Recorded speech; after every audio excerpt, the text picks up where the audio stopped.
đây, tới sân bay Raleigh đón người tiếp.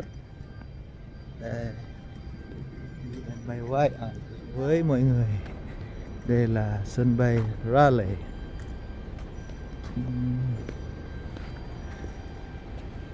Wow.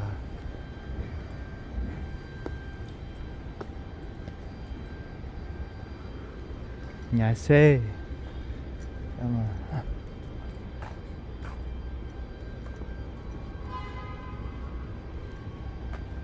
Yeah, you hold this door for me. For what money? Yeah, Okay. this is Raleigh.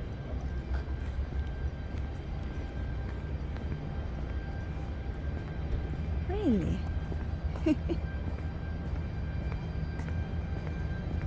Ôi mày nó. Đây, đường hầm. Dưới hầm. Be careful.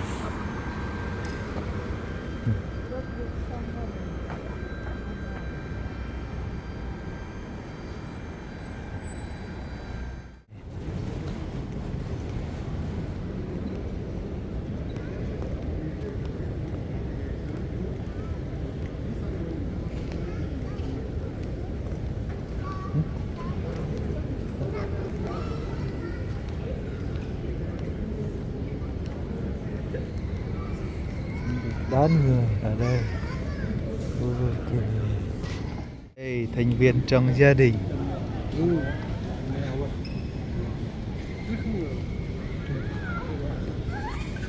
Anh lớn, đây anh lớn. Phải Việt đấy.ครับra.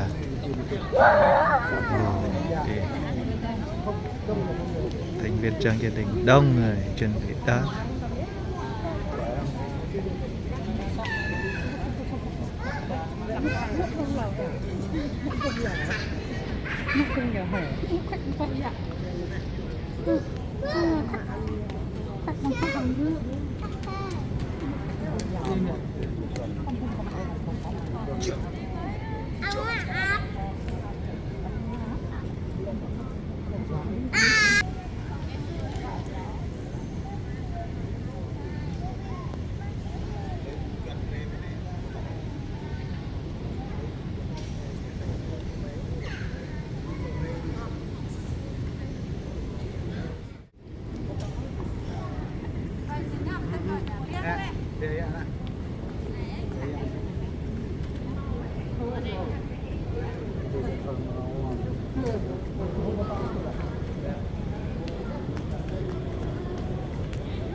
Đó, chuẩn bị cho 2 tỷ cả.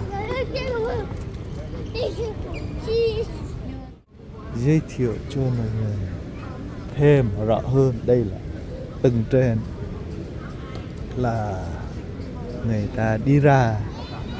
Đây, còn tí nữa quay cho mình xem ở bên dưới để lấy đồ.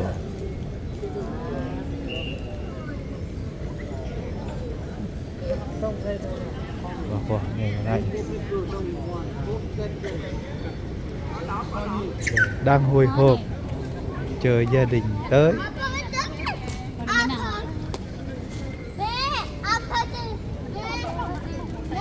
Không, này là bữa cơm này. Không, ta có nên ta cho được không? Dạ như thế rồi, chuẩn bị ra rồi.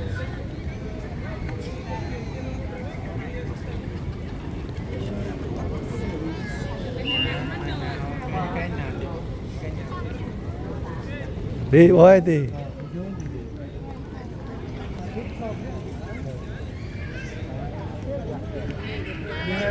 Đi.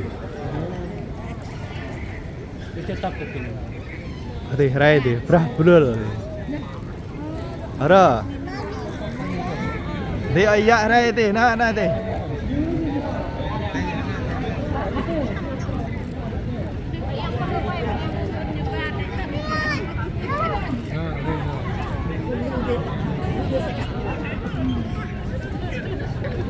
À.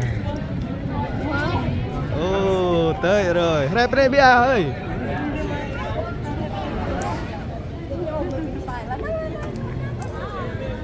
Đây bộ ông ta sẵn nợ này.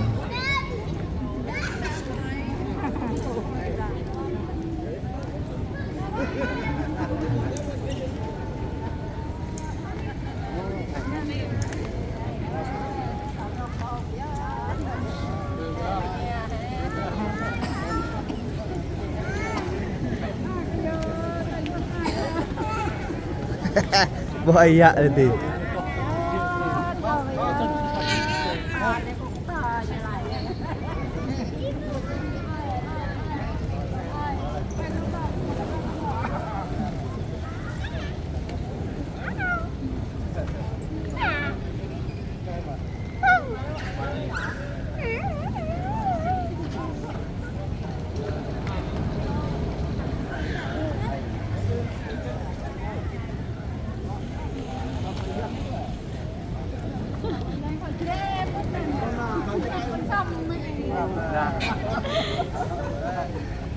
Vươn lên nó to đây. Như này vào lại. Câu này là em đã in cho bạn nghe nè. Ok.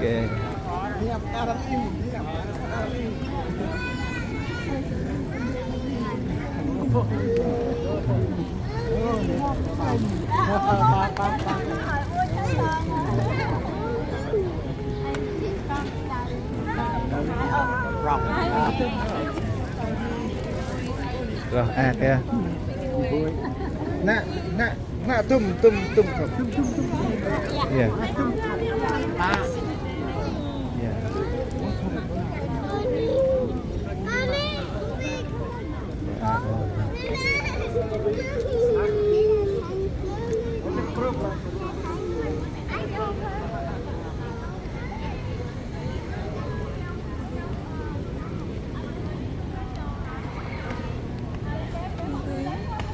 Sí.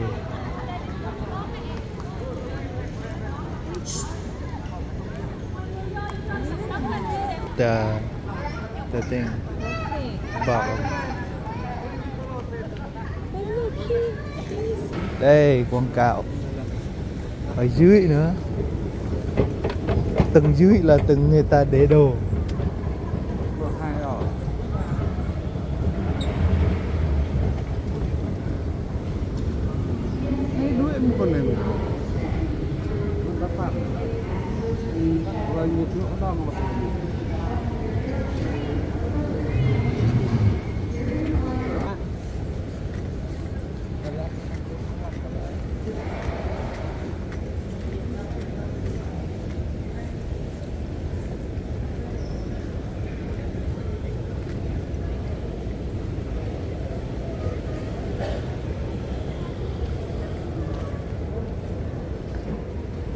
Đây, tầng dưới là tầng người ta để đồ. Đúng rồi.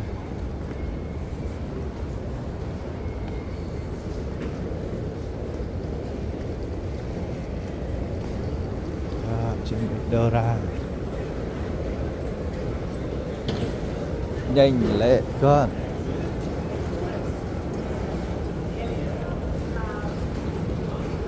Xe đây đồ.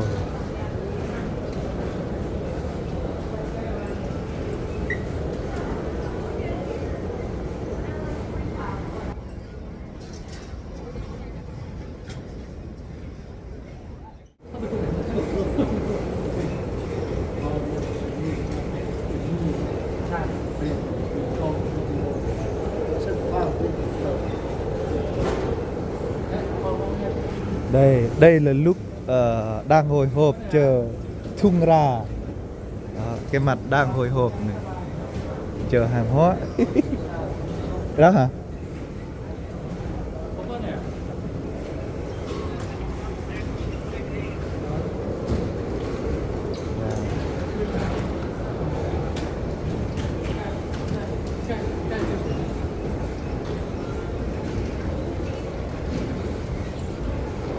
Ra rồi. Đủ không ăn sẽ đổ thì lút đi. Ba thông gì, miệng thông gì. Mia mới có 5 nhỉ? Có hả? Gali. Sao có 4 cái thùng còn thì bên kia? 3 thùng. Ra rồi.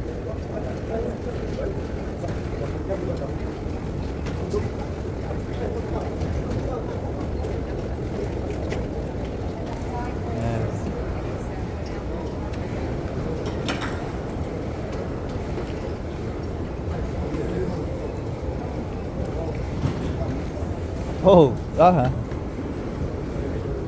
Bác, lì cho ập. Đây thương nữa.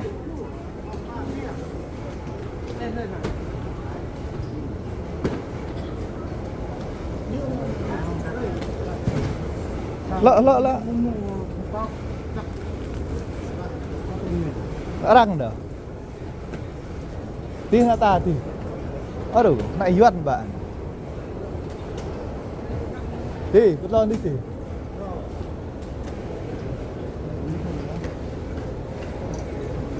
Đi là. Đây như nó mà đích nữa. Đây á.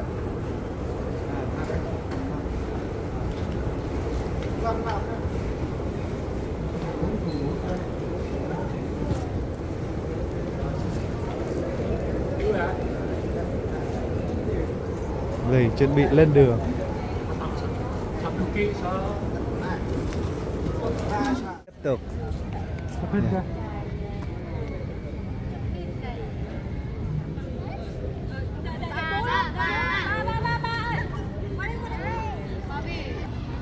Đây là lúc chụp hình.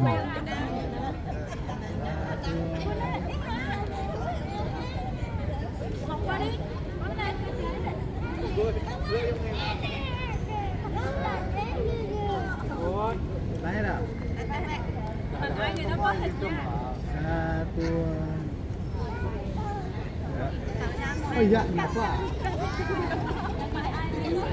Không.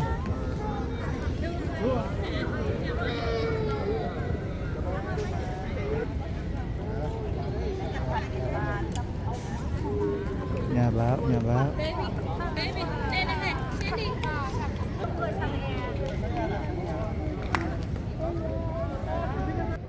Tham ô mùi có hồn.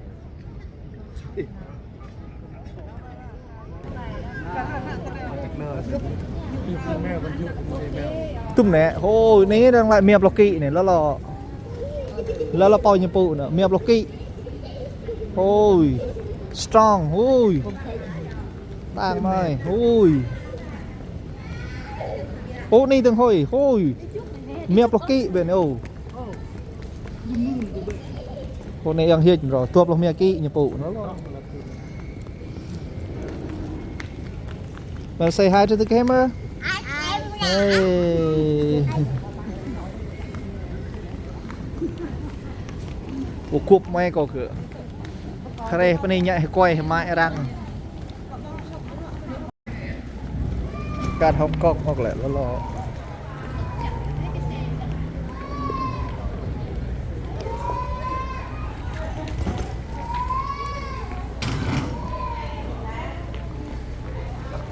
Nó là bên này bình rapa ten nó là biết con ai là thôi. Hey mua. Hey. Hi. Hi.